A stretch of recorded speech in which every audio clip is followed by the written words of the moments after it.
এই সমস্যা চিরদিনই শুনে আসছি, কিন্তু সমাধান ঢাকা সিটি কর্পোরেশনের প্রশাসককে বলবো যে এই ধরনের প্রোগ্রাম যদি আপনি ঢাকা শহরে প্রতিটি থানায় এই গণশুনানির ব্যবস্থা করেন, তাহলে আমার মনে হয় ঢাকা শহর পরিষ্কার পরিচ্ছন্ন একটা আধুনিক দক্ষিণ সিটি কর্পোরেশন রূপান্তরিত হবে।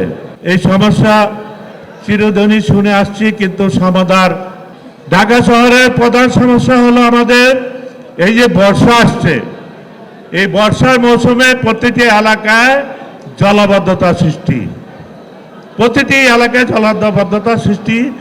এই জন্য ঢাকা সিটি কর্পোরেশনের আমাদের প্রশাসন সালাম ভাইকে বলবো যে গুরুত্ব সহকারে অতি বর্ষার আগেই ঢাকা শহরে জলাবদ্ধতা নিরসনের জন্য আপনি উদ্যোগ নেবেন।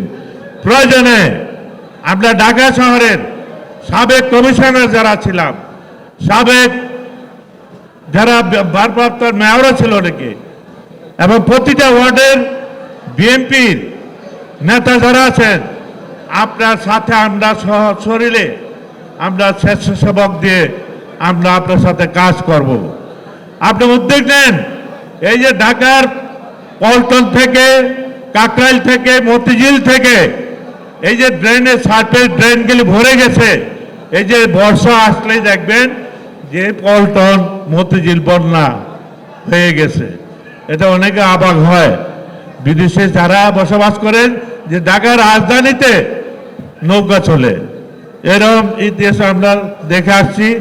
আমি এই দাবি বলেই প্রশাসককে বলবো যে আপনি একটা উদ্যোগ নেন, যে কোনো একটা তারিখ ঘোষণা করেন, কাকরাইল, মতিঝিল, পল্টন, টিকাটুলি পর্যন্ত আমরা নিজেরা আমরা আপনাদের প্রশাসনের যে কর্মচারী আছি সবাই ঐক্যবদ্ধভাবে আমরা কোদাল কান্দা নিয়ে আমরা এই মাটি ময়লা পরিষ্কার করব এবং জলাবদ্ধতা নিরসন করব।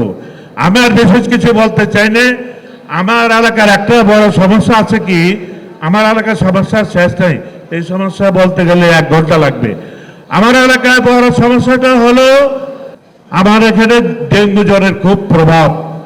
স্বাস্থ্য মন্ত্রণালয় থেকে আগে থেকে ঘোষণা দেওয়া হয়েছে 50 নম্বর ওয়ার্ড, 48 নম্বর ওয়ার্ড, 49 নম্বর ওয়ার্ড, 62 নম্বর ওয়ার্ড, 61 নম্বর ওয়ার্ড, 65 নম্বর ওয়ার্ড, ঢাকা শহর যত ডেঙ্গু রোগী পাওয়া গিয়েছে সেটা আমাদের যাত্রাবাড়ি এই ওয়ার্ডগুলির সংখ্যা হলো বেশি। তাই সরকার এটাকে রেড এলাকা হিসাবে ঘোষণা করেছিল আমাদের এই যাত্রাবাড়ি যে কটা ওয়ার্ডের কথা বললাম। আমি আমাদের সিটি কর্পোরেশনের প্রশাসক মহোদয় এটার দিক দৃষ্টি রাখবেন যাতে এই ডেঙ্গু জ্বরের প্রভাব কমে এবং ব্যবস্থা নেবেন। এই বলে আমি আমার বক্তব্য শেষ করছি। আল্লাহ হাফেজ। আসসালামু আলাইকুম।